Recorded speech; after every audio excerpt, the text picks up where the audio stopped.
Hello, hi, welcome once again to M5's new English language learning program, Let's Speak English.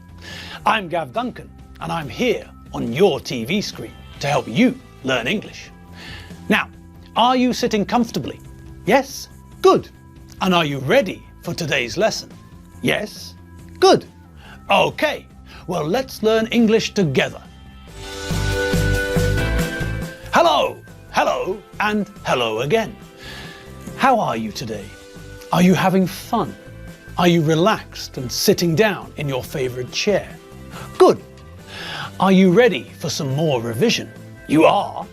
Brilliant. Okay, well then, let's continue our revision, shall we? Now, yesterday we had a look at week 16 and we revisited Alfredo, who felt awful. Alfredo had a hangover. He was hungover. He drank too much with his brother-in-law, Gordon, and when he walked home through the park, he fell asleep on a park bench. When he woke up, he had a cold as well as a hangover. Ah, poor Alfredo. Now, also in week 16, we learned about the word could, didn't we? You do remember, don't you? Okay, now, where were we? Oh yes, we were talking about Alfredo's New Year's Eve.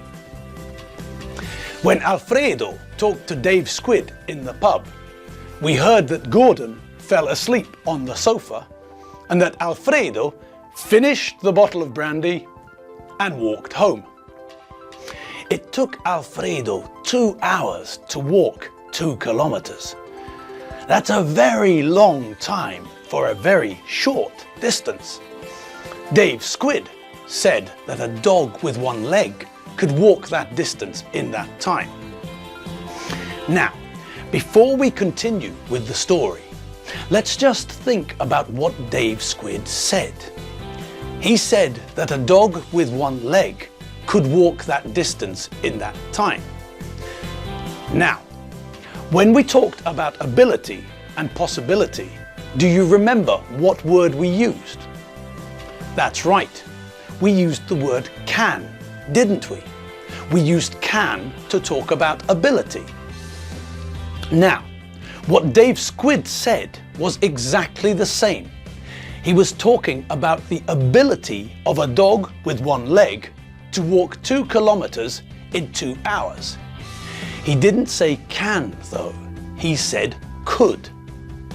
Could is the same as can, but in the past. For example, now I can run 100 meters in 20 seconds.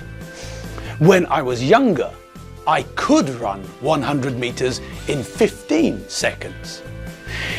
In both sentences, I'm talking about ability, but in the first sentence, I'm talking about now, and in the second sentence, I'm talking about the past. Okay, let's practice using can and could. Let's decide which is correct, can or could, for the following sentences. Yesterday, Alfredo was hungover.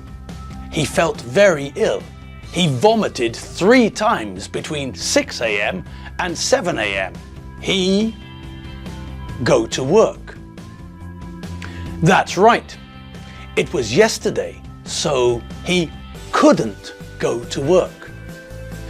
Dave Squid was very tired last night, but he sleep.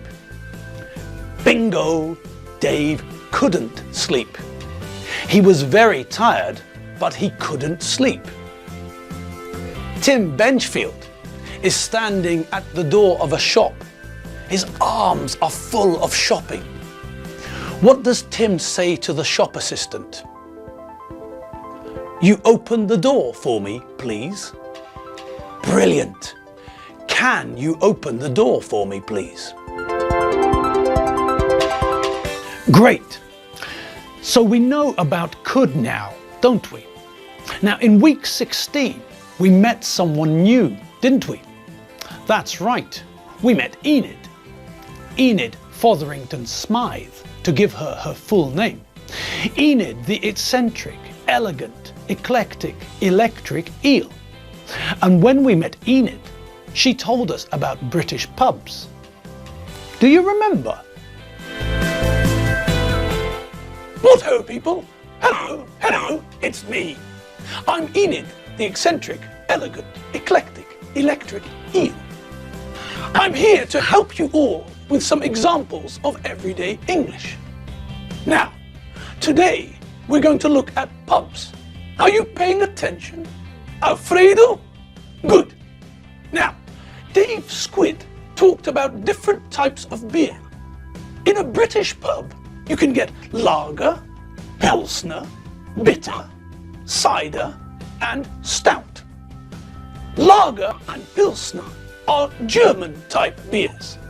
They're yellowish. They're carbonated. They've got bubbles. Pilsner has got a more bitter taste. Bitter is a dark red colour and isn't carbonated. It doesn't have bubbles. Cider is an alcoholic drink made from apples. Stout is a kind of strong, dark beer. Guinness is an Irish stout. Now, when you go into a pub in the UK, do you know how to ask for a drink? You do? Good. Normally, people ask for a drink in two ways in the pub in the UK. People say, "Can I have a?" Or they say, "I'd like." Please. These two phrases are very useful and they're both very polite. Good. Now, if you'd like to order a beer in a UK pub, you also need to know what size of drink you'd like. Beer in the UK is sold in pints and half pints. A pint is approximately the same as half a litre, and a half pint is approximately the same as a quarter of a litre. So, a pint is like a Hungarian kortól, and a half pint is like a Hungarian porter.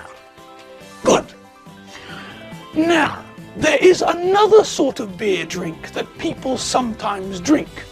Shandy. Shandy is beer mixed with a soft drink, normally lemonade. Okay, one more bit of information and then I'm off. When you go to a pub in Britain, there is no table service. In British pubs, there is counter service. This means that if you sit by a table and wait, you won't get a drink. They have counter service. This means that you have to go to the counter and wait to be served. You stand at the counter and the person working behind the counter will ask what you would like. Normally they ask, "What would you like?" But they could ask in different ways. "Yes? What'll it be? What can I get you?" It should be obvious what they're asking. After you tell them what you would like, they bring your drink and you pay them. You pay the person at the bar immediately. In British pubs, tips aren't normally included. If you want to, you can tip the person behind the bar. You can give them some extra money, a tip, to say thank you.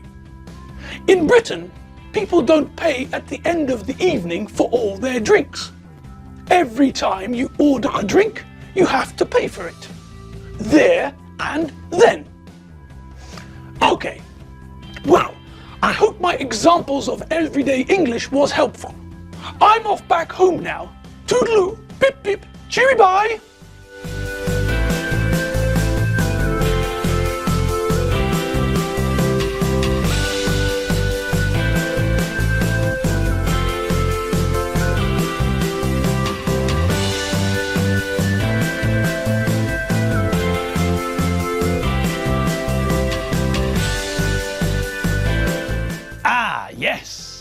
Enid knows a lot about drinking in British pubs. Anyway, back to our revision. Now, in lesson 78, in the 78th lesson, we met adverbs for the first time. Do you remember when we met adverbs?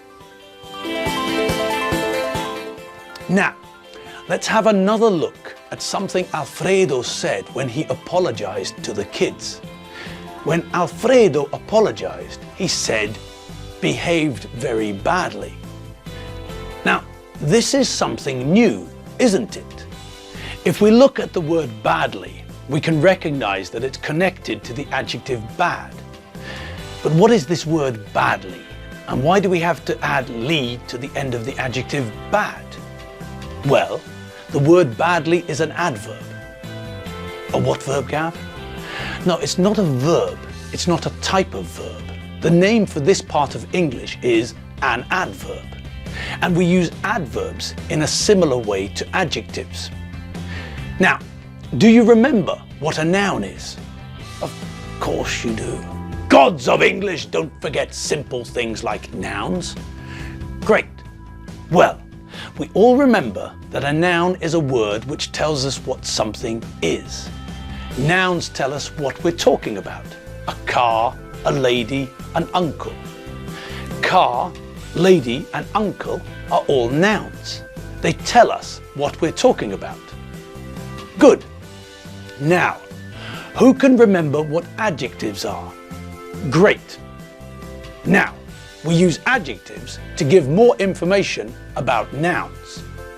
We can say that the car is red, or that the lady is slim, or that the uncle is old. We use adjectives to give more information about nouns. Now, the situation with adverbs is similar.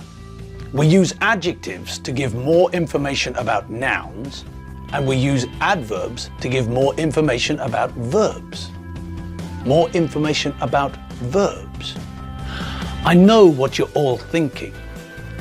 You're thinking, how can we give more information about verbs, Gav?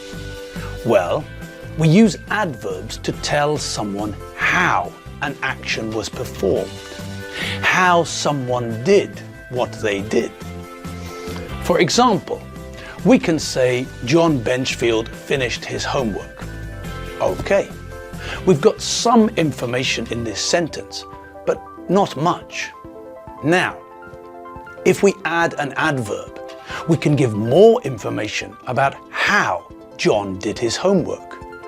We can use the adverb quickly. John Benchfield finished his homework quickly, for example. Or we could use the opposite adverb to quickly, slowly. John Benchfield finished his homework slowly.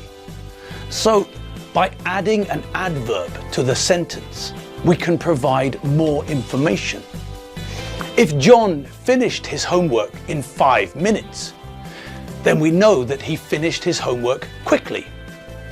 If John finished his homework in 3 hours, then we know that John finished his homework slowly. Just as we use adjectives to give extra information about nouns, we use adverbs to give extra information about verbs.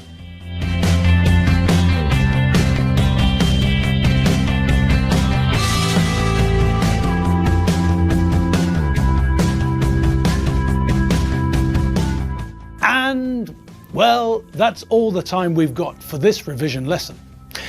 I'll see you again tomorrow when we'll look at some more of the English which we learned in the past 4 weeks. I'm Gav Duncan, and you've been watching M5's English language learning program, Let's Speak English. Don't forget to check out all the videos at www.m5tv.hu. Like I said, I'm Gav Duncan, not Gene Hackman or Gene Wilder. I'm Gav Duncan, and I'll see you later. Bye!